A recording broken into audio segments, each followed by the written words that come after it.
My role and responsibility at CenterParcs is the HR Director, and I'm responsible for setting the strategy and the policies and procedures for the management and development of employees in the business.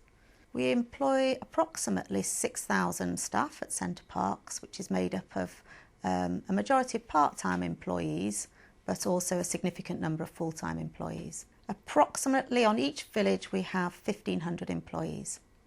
We have a very wide variety of jobs on each of the village, ranging from food and beverage, leisure, cleaning our accommodation, technical services, medical centres. In fact, you could describe the range of roles equivalent to that you find in a small town. We're able to offer a reasonable amount of part-time work because of the nature of our business, in that we're 7 days a week, 365 days a year. And so we do need employees who will help particularly on changeover days such as Monday and Friday, but to work shorter hours when we have peaks in the business.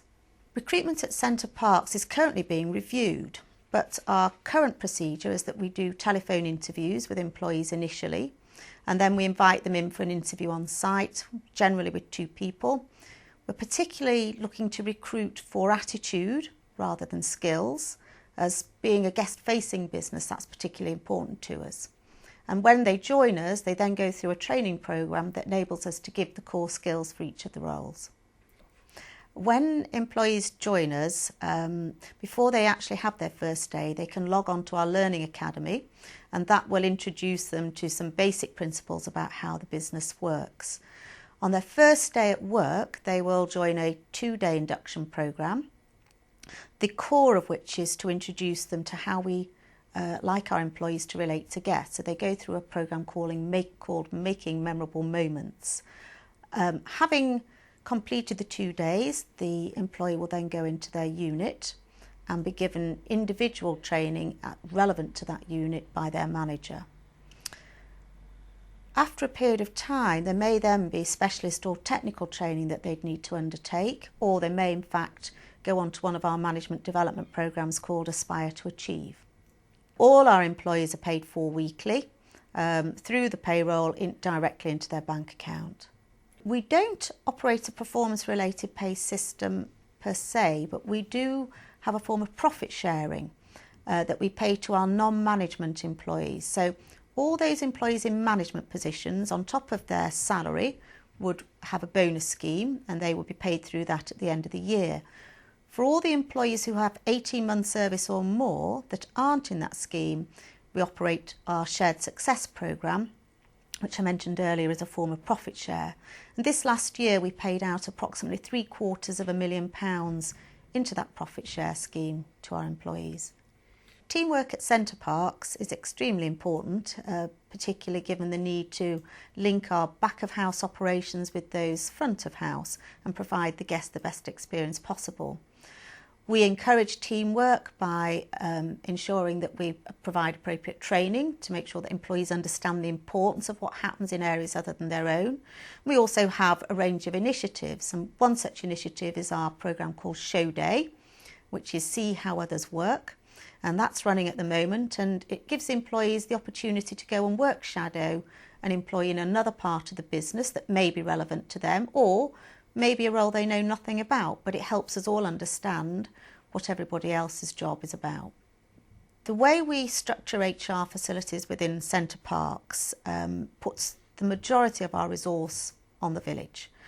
We have a small team centrally that develops strategy and policy, particularly around reward, training and payroll, with the service on the village being orientated towards delivering that from an operational point of view. As far as HR is concerned, each village has an HR manager, a deputy, 2 or 3 HR officers that focus on particularly challenging areas of the business, say from a recruitment or retention point of view. So that may be leisure, where we have a wide variety of roles ranging from beauty therapists through to pool attendants. And then we have a number of assistants who support us with administrative functions. The whole of the HR information base goes onto a computerised system that enables us to see across the business where we have our resources. The key performance measures for the HR function are quite limited, and the acid test for me is the figure around retention.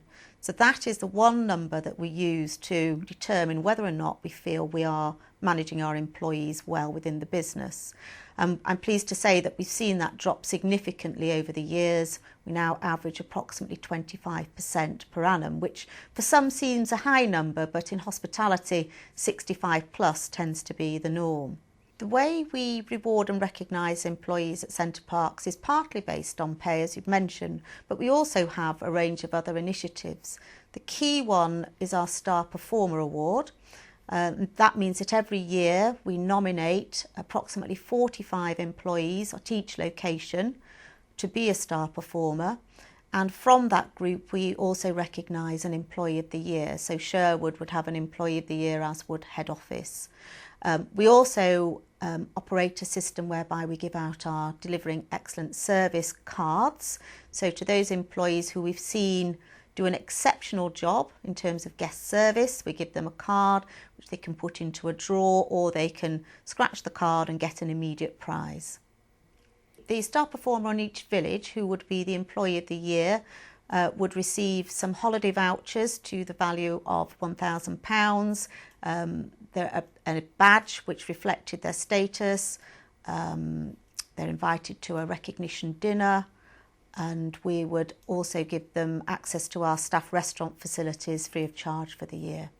The CenterParcs culture is predominantly orientated towards providing excellent guest service, and we do this by having our cultures and values statements. We try to endorse all our corporate messages, in some way linking them to our cultures and values. And we have a programme, Making Memorable Moments and Delivering Excellent Service, that are also focusing on those core values. This enables our employees who are back of house to understand how they need to support those staff front of house, and our front of house employees to deliver service to the guests.